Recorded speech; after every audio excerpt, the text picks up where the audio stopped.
सलीम साफ़ी पाकिस्तान के एक बड़े सहाफ़ी और तज्ज़ियाकार हैं। इनको ये इम्तियाज़ भी हासिल है कि इन्होंने पीटीआई खैबर पख्तूनख्वा को बहुत करीब से बनते देखा है और इस जमात के अंदर इनके ज़राए आज भी बेपनाह गालम गलोच का निशाना बनने के बावजूद तहरीक इंसाफ के गैर सरकारी तर्जुमानों से भी ज़्यादा बेहतर हैं। सलीम साफ़ी इस जमात के डीएनए को जानते हैं और इसमें भी कोई शक नहीं कि वो पाकिस्तान की सियासत पर ज़बरदस्त दस्तरस्त रखते हैं। अपने एक हालिया कॉलम में सलीम साफ़ी ने यह दलील पेश की है कि जहां पीडीएम और इसके रहनुमा इमरान खान को महज एक कठपुतली बनाकर दिखाना चाहते हैं, दरअसल वो एस्टेब्लिशमेंट को तिगनी का नाच नचा रहे हैं और ऑपोजिशन को भी। सलीम साफ़ी के मुताबिक वो अपने पत्ते इतनी महारत से खेल रहे हैं कि ऑपोजिशन इनको ताबेदार कह रही है, जबकि फैसले वो खुद ले रहे हैं। इन फैसलों का ताल्लुक मुल्क की बेहतरी वगैरह से हो ना हो, सिर्फ वजीर आज़म इमरान खान को एस्टेब्लिशमेंट और अपोजिशन से बचाने के लिए ही सही, लेकिन ये मुसलसल काम कर रहे हैं और आगे भी शायद ये फैसले काम करते रहेंगे। सलीम साफ़ी अपने कॉलम बंदा ताबेदार नहीं खिलाड़ी है में लिखते हैं कि बंदा ताबेदार था, बहुत ताबेदार, हद से ज़्यादा ताबेदार, लेकिन मंजिल मकसूद पाने से कबल, मंजिल हासिल करने के बाद वो खिलाड़ी बनकर मुसलसल खेल रहा है।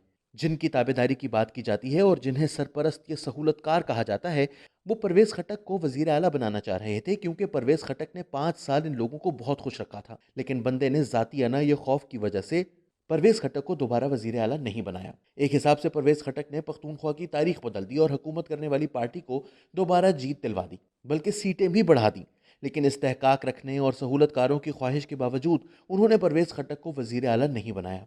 बंदा नहीं चाहता था कि परवेज़ खटक जैसा साहिब हैसियत बंदा वज़ीर आला हो, जो किसी भी मामले को उनको ना कर सके या फिर बराह रास्त सहूलतकारों से राब्ता रखे। इसलिए उसने एक गुमनाम और नाअहल शख्स महमूद खान, जिसे बुजदार प्लस भी कहा जा सकता है, इसे वज़ीर आला बना दिया।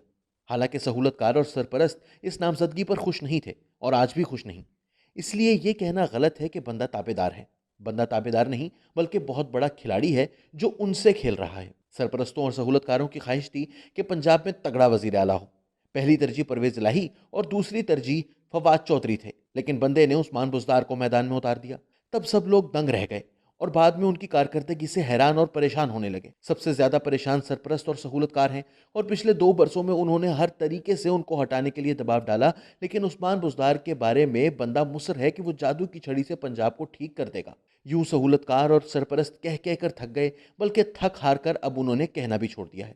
गुज़िश्ता बार वजारत इत्तलात की टीम बदलने का वक्त आया तो सरपरस्त और सहूलतकार सेनेटर अनवारुल हक काकड़ को वजीर इत्तलात बनाना चाह रहे थे, लेकिन इनको ये ख्याल आया कि अनवार काकड़ उनसे ज़्यादा सरपरस्तों और सहूलतकारों के रस्ते पर चलेंगे। इसलिए शिबली फराज को वजारत इत्तलात सौंप दी और 7 सरपरस्तों को राजी रखने के लिए आसिम सलीम बाजवा को वजीर मुमलिकत बना दिया। इसलिए शिबली फराज को वजारत इत्तलात सौंप दी और 7 सरपरस्तों को राजी रखने के लिए आसिम सलीम बाजवा को मुआवने खुसूसी बना दिया। अब की बार सरपरस्तों और सहूलतकारों की ख्वाहिश थी कि परवेज़ खट्टक को वजीर दाखिला बना दिया जाए। बंदा टाल मटोल करता रहा तो उन्होंने फवाद चौधरी को इस मनसब के लिए तजवीज़ किया, लेकिन अचानक बंदे ने शेख रशीद का ऐलान कर दिया। इनके एक दस्ते रास्त और राजदान मुशीर की पोजीशन मुक्तदिर हलकों के यहाँ क्लियर नहीं हो रही थी। चनाचे बंदे ने अमेरिका के दौरे में उन्हें ट्रंप और उनके दामाद के सामने अपने खुसूसी नुमाइंदे के तौर पर मुतारिफ करवाया और अमरीकियों को यह पैगाम दिया कि कोई ख़ास और राज की बात करनी हो तो उनके ज़रिए की जाए। बंदे ने उसामा बिन लादेन को शहीद कहा तो समझदार लोगों ने मशवरा दिया कि वो इसे स्लिप ऑफ टंग करार दे दें, क्योंकि आलमी सतह पर मुल्क को नुकसान होगा। लेकिन काबीना में उन्होंने वज़रा को किसी तरह की वजाहत से ये कहकर मना किया कि मुझे वोट अमरीकियों से नहीं बल्कि पाकिस्तानियों से लेना है। ताहम किचन कैबिनेट में जब बात ज़ेरे बहस आई तो उन्होंने कहा कि मैं सोच समझ कर ज़रा पिंडी वालों को उनकी औकात याद दिलाना चाह रहा था, क्योंकि आजकल वो कुछ आपे से बाहर हो रहे हैं। इसीलिए बंदा ताबेदार नहीं, बल्कि बहुत बड़ा खिलाड़ी है। कौमी एहतसाब ब्यूरो चूंकि उनके हक में इस्तेमाल हो रहा था, लेकिन बराह रास्त कंट्रोल उनके हाथ में नहीं था। बंदा ये कंट्रोल भी अपने हाथ में लाना चाह रहा था। जब चेयरमैन नैब ने दोनों तरफ हवाएं चलने की बात की तो बंदे को इस कंट्रोल के लिए ज़्यादा मुतहर्रिक होना पड़ा। इस दौरान उन्होंने नैब के खिलाफ एक ट्वीट भी की कि वो सरकारी अफसरान को काम करने नहीं दे रहा। यही वक्त था कि एक खातून ने चेयरमैन नैब से मुतालिक एक वीडियो क्लिप इनके पोर्टल पर डालकर जंजीर अदल हिला दी। इनका यह ख्याल था कि बंदा चेयरमैन नैब का मुहासबा करके इनको इंसाफ दिलवाएगा, लेकिन बंदे ने खातून को मुलाकात के लिए बुला लिया और इसके पास जितनी ऑडियो वीडियोस रिकॉर्डिंग्स थीं, सब की सब कब्जे में ले ली। चेयरमैन नैब को एक झलक दिखलाने के लिए वो वीडियो एक टीवी चैनल पर चला दी। वीडियो चल जाने की वजह से वो खातून पूरे मुल्क में रुस्वा तो हुई, लेकिन उन्हें इंसाफ नहीं मिला।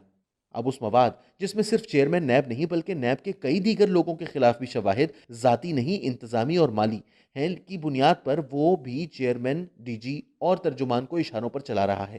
چنانچہ جب سرپرست اور سہولت کار اپوزیشن کے ساتھ قوم کے وسیع تر مفاد میں معاملات بہتر بنانے کے منصوبے پر کام کر رہے تھے، اس پورے منصوبے کو بندے نے نیب پر اس مواد کی بنیاد پر دباؤ ڈال کر سبوتاژ کر دیا۔ اسی لیے اللہ کے بندوں، بندہ تابع دار نہیں بلکہ بہت بڑا کھلاڑی ہے۔